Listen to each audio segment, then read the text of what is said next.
The wind cut through the valley like a jagged knife, and snowflakes swirled in the dim morning light, blurring the outline of the creek that ran beside the little cabin.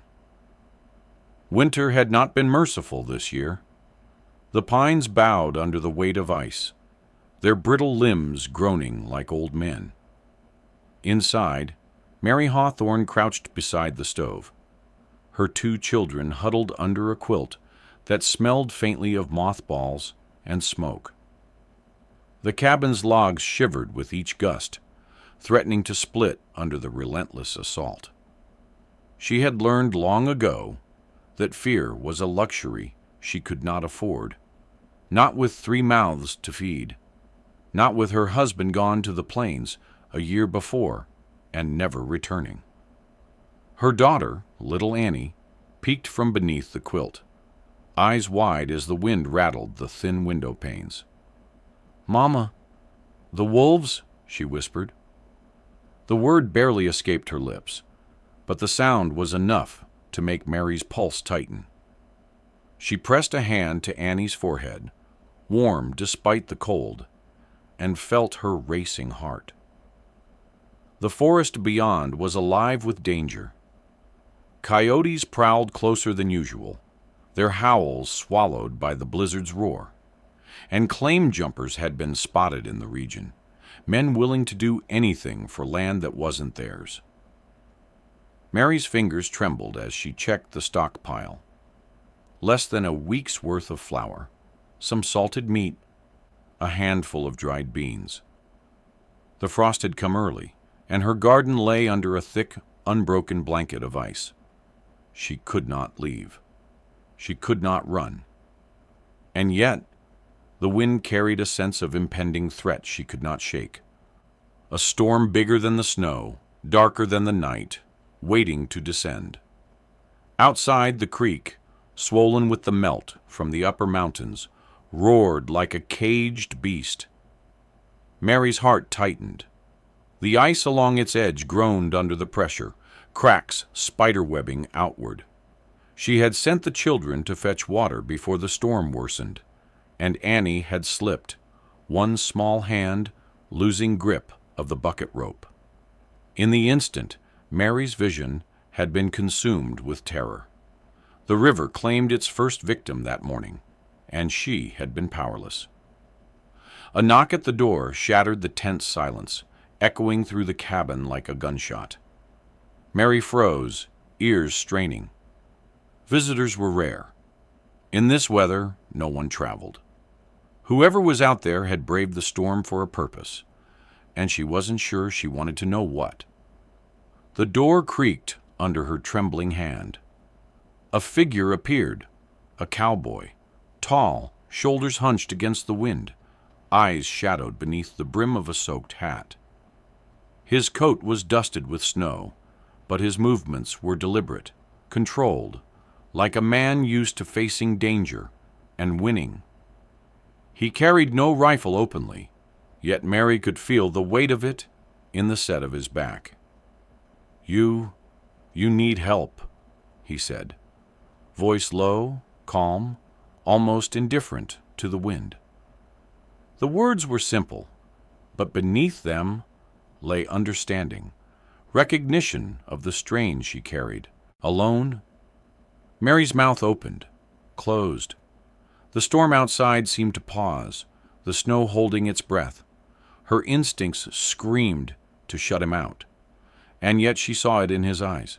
The same loneliness, the same weariness, the same kind of loss that had hollowed her chest for the last year. Before she could answer, a sharp cry split the cabin air, a sound that made her stomach turn to ice. Annie had slipped again, this time too close to the edge of the creek. The cowboy reacted before she could, racing across the slick floor, snatching the child into his arms with the ease of a man who had wrestled more than his share of wild beasts. Mary's scream caught in her throat, relief and fear twisting her chest. The cowboy held Annie close, checking her for injury with a tenderness that made Mary's own hands ache to reach out. He set her down gently, brushing snow from her hair, eyes locking with Mary's. No words were spoken, but a silent understanding passed between them. Danger was only the beginning, and trust would have to be earned in a world that offered little. Outside, the blizzard raged, indifferent to their lives. Inside, a fragile warmth settled, a spark that neither of them yet dared to name.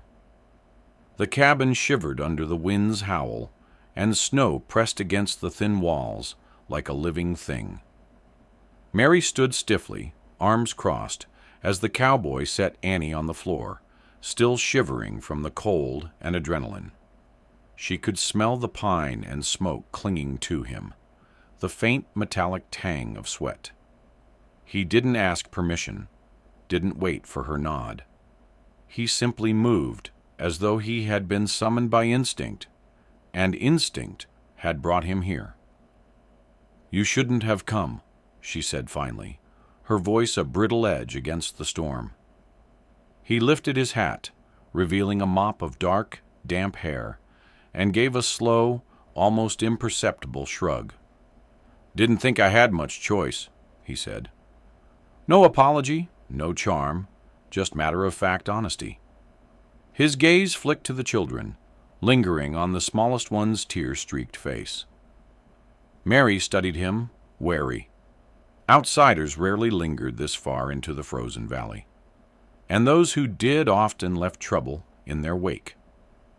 Yet something about the way he carried himself, the careful way he moved in the snow, the steadiness in his hands, the quiet fire in his eyes, suggested he was not the kind to leave destruction behind. "I can manage," she said, voice tighter than she intended. She crossed to the stove, stirring the thin stew she had been saving for later. The smell of the broth was faintly comforting, and yet it reminded her how little they had left. He moved closer, hands tucked into his coat. "Maybe," he said, "but right now, you needed someone who could get her out of the creek without freezing." His words were simple, stripped of flattery or false charm, yet the weight behind them pressed against her like the snow outside. Annie, emboldened by his presence, edged closer to the man who had saved her life. She reached out, fingers brushing his coat. He glanced down, a faint smile cracking the grim line of his jaw, and knelt to meet her eye level. "You're tougher than you look, kid," he said quietly. The words were small, but for a child who had stared death in the face twice that morning, they were everything. Mary's chest tightened. Trust had always been expensive, and she had spent her life paying it in full. But here he was, a stranger, yet somehow a protector, steady as the mountains surrounding them, capable of weathering storms both literal and figurative. The wind rattled the cabin again, shaking a panel loose above the door. Snow sifted through the crack, dusting the floor. He went to fix it, hands quick, practiced, every movement precise. Mary watched, noting the quiet authority in his work. No one had helped like this before. Not the neighbors, not the church elders, not even her late husband. He moved through the cabin as though it were his own, and yet he asked nothing in return. "I don't usually let strangers in," she said, the words more a warning than a conversation starter. "I don't usually walk into storms for strangers either," he replied, pausing only long enough to meet her gaze. But something about this one felt different. His voice carried a quiet honesty that cut through the wind, raw and unpolished. Mary didn't answer. She couldn't. The fire between them was a flicker, tentative, yet undeniable. Outside, the blizzard raged, the world reduced to white and wind. Inside, A fragile understanding had been forged in silence, in action, in the unspoken acknowledgement that danger had a face. And it had brought them together. For the first time in months, Mary allowed herself to believe that survival might mean more than mere endurance. It could mean partnership, however temporary, however precarious. And maybe, just maybe, it could mean something that had seemed impossible for so long. Hope. The storm lingered well into the afternoon, muting the world outside in a blanket of white. But inside the cabin, life began to stir again. Mary moved cautiously, watching him work.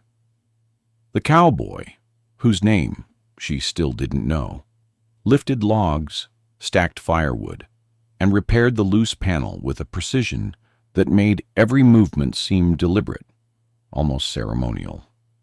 Each action whispered competence, quiet strength, a promise of protection. Annie clung to his side as he knelt to show her how to hammer a small piece of scrap wood into place. "Steady now," he murmured, voice low and warm, like the firelight that danced across his rough features. The girl's small hands trembled around the hammer, but under his guidance, she grew steady, confident, proud of the tiny accomplishment. Mary's heart clenched, watching the bond form in the smallest of gestures. Trust, she realized, was not given. It was built, log by log, like the cabin they occupied. Mary joined in, handing nails, passing tools, her movements hesitant at first, then surer as they worked side by side. Their silence was filled with meaning, each glance, each nod, a conversation more potent than words.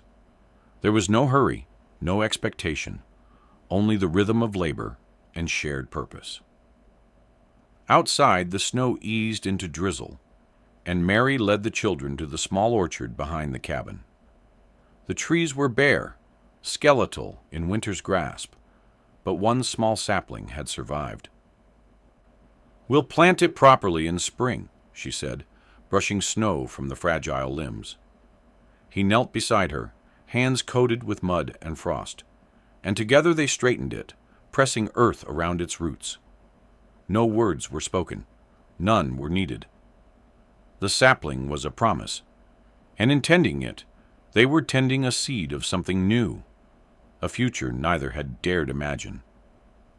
At night, they shared a sparse meal by the fire. The flickering flames painted his face in amber tones, and Mary found herself watching him, memorizing the angles of his jaw, the quiet intensity of his eyes, the way his hand rested near the edge of the table as though poised to shield, to defend. His presence was a warmth she hadn't realized she had been starving for. When the children drifted to sleep, Annie's doll clutched tightly to her chest. He remained by the fire. Mary moved to stoke it, and in that simple motion, their hands brushed. Neither flinched. The contact lingered just long enough to convey an unspoken truth. They were no longer just two isolated souls, surviving a harsh winter. They were allies, companions, and something more, tentative but undeniable. In the following days, he stayed, helping repair the cabin, teaching the children basic survival skills, showing them how to track deer in the snow, how to light a fire without smoke giving away their position to predators or strangers. Mary found herself laughing quietly, startled at the sound of joy, the first in months. She had grown so accustomed to solitude, to guarding her heart and her home with an almost feral intensity, that the small moments of companionship felt revolutionary.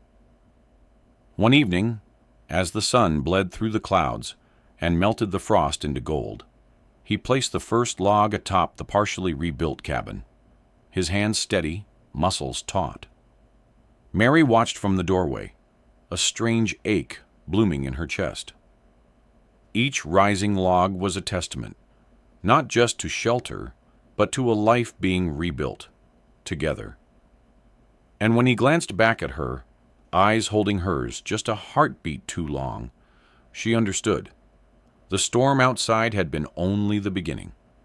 What mattered now was the life they would choose to forge in its aftermath. Spring arrived in uneven bursts, melting the snow, but leaving the land still raw, muddy, and uncertain. Mary watched the saplings she and the cowboy had planted begin to bud, a tender promise of life and renewal. Yet beneath the quiet moments of growth, the valley carried whispers like the wind itself, words that could cut sharper than any blade. Town gossip, idle church chatter, and the disapproving glances of neighbors had begun to weave around them like barbed vines. "They say he's trouble," a neighbor muttered as she passed by with her basket of eggs. "A loner, no family, no ties, not the kind of man a widow should let near her children." Mary's jaw tightened. She knew the whispers, had felt their sting in the way other parents watched her family, in the sideways glances when she entered the general store. She wanted to tell them all to mind their own business, yet she also feared the isolation those same words carried. Even trust, she realized, was fragile, especially when it dared to bloom in defiance of the world. And the storm of judgment was nothing compared to the real danger approaching from the valley. Timber thieves had been seen near the lower ridge, men who would kill without hesitation for wood or coin. Their cabins, and more importantly, the claims she had inherited from her husband, were at risk. Mary's nights became sleepless, listening to the wind through the trees, wondering when the thieves would strike. The cowboy, sensing her unease, offered nothing but action. He rode the perimeter of the claim at dawn, checking the fences, the barn, and the small orchard. He taught the children to recognize tracks, to listen for the snap of a twig or the scuff of boots in mud. His presence was a shield, and yet Mary sensed the weight he carried, the shadowed grief behind his eyes, the quiet torment that had driven him into the valley and kept him there, a lone figure surviving with ghosts as companions. One evening, as the sun dipped below the horizon and the orchard was bathed in gold, the threat finally arrived. Boots crunched in the mud, deliberate, heavy. Mary and the children froze. The cowboy stepped forward, hand on the hilt of his gun, eyes scanning the darkening woods. The intruders were not subtle. Their intent was clear in the way they moved, predators seeking easy prey. Mary's heart pounded. "Maybe you should leave," she whispered, the fear and reality of losing him coiling tight in her chest. "It's not safe, for any of us." He shook his head, the muscles in his jaw taut. "I don't leave when it matters most," he said. The words were simple, yet they carried the weight of a man who had lost before, who had known grief too heavy to bear alone, and yet now chose to stand, to fight, to protect. The intruders emerged from the woods, voices low but threatening. The children clutched each other, frozen in fear. Mary instinctively stepped in front of them, but he caught her wrist gently. "Stay behind," he said. Not a command, a promise. Every instinct screamed for her to run, to hide, to abandon the precarious life they were building. But as she watched him, steady as the mountains themselves, facing danger without hesitation, she realized the choice wasn't about leaving. It was about trusting, about standing together, even when the world demanded surrender. The first gunshot cracked through the valley, sharp, echoing against the distant cliffs. Dust and debris stirred from the mud, the wind catching the scent of gunpowder. This was the test. Not of skill, not of luck, but of courage, love, and the fragile trust that had begun to bloom amid hardship and snow. The valley held its breath. The sun had disappeared behind thick clouds, leaving the world in a gray, cold haze. Snow from a late spring squall drifted across the mud, melting into tiny rivulets that mirrored the tension in Mary's chest. The timber thieves had advanced, boots slicing into the soft earth, their voices low and menacing. The cowboy stood at the edge of the clearing, shoulders squared, eyes narrowed beneath his hat. Every line of his body radiated purpose, protection, defiance, and an unspoken promise. Mary clutched Annie's hand, feeling the small fingers tremble. Behind her, the children pressed close, their eyes wide, shadows flickering across their young faces. She had spent months teaching them resilience, endurance. But she hadn't counted on courage of the heart, on facing a storm with someone else holding the line beside you. The first man stepped forward, a rough figure with scars that mirrored the valley's jagged cliffs. "Step aside," he growled, voice carrying over the wind. "This land ain't yours." "I said no," the cowboy replied, calm, every word deliberate, every tone heavy with unflinching resolve. He shifted slightly, one hand brushing the worn grip of his revolver. The intruder laughed, a low, cruel sound, and another followed, flanking him. Their guns gleamed wetly in the dim light, catching the last fragments of gray sun. But the cowboy's stance did not waver. His eyes were locked on theirs, not with fear, but with the gravity of a man who had already known loss and chosen love over isolation. A shot rang out. Dust and mud sprayed from the ground, and the world seemed to compress, every heartbeat a drum in Mary's ears.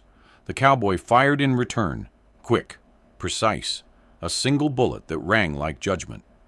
One man went down. The others faltered, calculating, reassessing. Mary's breath caught in her throat. She wanted to run, wanted to flee to safety, yet she could not tear her eyes away. The cabin, the sapling, the children, they were not merely stakes in a fight. They were symbols of everything she had fought to protect, and everything he had chosen to defend. The second man hesitated, and the cowboy advanced, not recklessly, but with the inevitability of justice. Each step was measured, deliberate, and he moved with the certainty of a man who knew why he fought, who he fought for. Finally, the men retreated, curses thrown over their shoulders, boots splashing in the mud, their threat dissolved by courage, skill, and unwavering resolve. Silence fell. The valley exhaled, the wind softening as if to mourn the violence it had carried and witness the triumph of human courage. The cowboy lowered his gun slowly, muscles taut, gaze sweeping over Mary and the children. Relief softened his features, but only for a moment. He could not yet relax, could not yet trust that danger was gone for good. Mary stepped forward, her eyes meeting his. Words felt inadequate. Instead, she offered a gesture, her hand, trembling slightly, reaching toward his. He hesitated, then took it, a simple act of connection, a promise sealed in silence. Annie ran forward, throwing her small arms around him. "Papa," she whispered, the word fragile but full of hope. He held her close, and for the first time, the weight of grief that had shadowed him for years seemed to lift, replaced by something warmer, something steady. They stood together in the mud and the drizzle, the cabin behind them battered but intact, the sapling rising like a banner of survival and future promise. The storm had come and gone, leaving scars, lessons, and most importantly, a choice honored: to fight for love, for family, for the life they had built together from hardship and silence. In the end, courage had won, but more than that, connection had triumphed. In the wild, unforgiving frontier, trust had been forged, love had been claimed, and the seeds of tomorrow had taken root.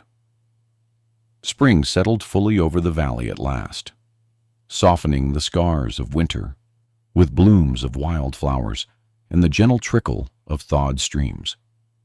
The cabin, once fragile against the elements, now stood strong and steadfast, its logs weathered but solid, the chimney sending a thin spiral of smoke into the clear sky. Mary stood on the porch, children beside her, and watched as the cowboy, her companion, her protector, and now undeniably something more, worked to finish the repairs they had begun together. Annie ran ahead to the small orchard, laughing as the sun touched her hair with gold. The sapling they had planted months before had grown taller, buds swelling with life. Mary felt a tremor in her chest, a fragile ache that was equal parts pride and relief. This tree, once just a fragile sprout, had survived storms and frost, much like their family. It was a symbol of what they had endured, and what they had chosen to endure together. The cowboy paused in his work, wiping sweat and mud from his brow, and met Mary's gaze.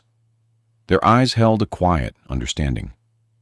They had been tested, threatened, and tempered by hardship, yet here they stood, alive, unbroken, and bound not by blood alone, but by choice. Slowly, he stepped toward her, offering a hand calloused by labor but steady and true. She placed hers in his, and in that simple touch lay every unspoken word, every fear faced, every moment of trust and tenderness. Evening descended, painting the valley in amber and rose. They shared a meal by the fire, the children laughing over small stories and imagined adventures. The cowboy carved the meat, passed plates, and occasionally, when the firelight caught him just right, Mary glimpsed the man beneath the stoic exterior. The man who had known grief, had walked alone, and had chosen to stay, to build, to fight. The neighbors began to notice, some with tentative acceptance, others still whispering. But the valley had witnessed too much. The threat of winter, of wolves, of men willing to steal lives for timber, to care solely for gossip. What mattered now was survival, growth, and the family that had emerged stronger for its trials. One late afternoon, as the children played under the budding apple tree, he knelt beside Mary. The gesture was unassuming, quiet, yet monumental. "We've built something here," he said softly. "Something worth keeping. You, me, them." He nodded toward the children, who paused in their laughter to watch. "I don't plan on leaving." Tears pricked Mary's eyes, unbidden and sweet. She reached for him, not in fear or need, but in love, in recognition of a life she had never dared hope for, after loss. Their hands intertwined, fingers knotting as naturally as roots in the soil. Seasons changed. The cabin became home. The sapling blossomed into a small tree heavy with apples, and the children began to call him Papa, without hesitation, without doubt. Life, once precarious, now pulsed with rhythm and promise. They planted a small garden, repaired fences, and walked the boundaries of their claim with laughter instead of fear. At night, Mary watched the fire in the hearth, the smoke rising steadily against the backdrop of mountains, and felt a quiet joy settle over her. The blizzard, the wolves, the thieves, they had all been trials, storms meant to test the strength of heart and will, and they had endured, not just surviving, but thriving. In the soft glow of firelight, with the children asleep and the cowboy beside her, Mary understood the profound truth of the frontier. The wild was harsh, unforgiving, and relentless. But it was also fertile, capable of yielding love, trust, and chosen family. They had carved out a life from frost and fear, and in doing so, had found something that would endure far longer than the fleeting storms of the world: home, hope, and each other. If you loved this story of courage, love, and survival on the frontier, subscribe now and join us for more true tales that touch the heart and stir the soul.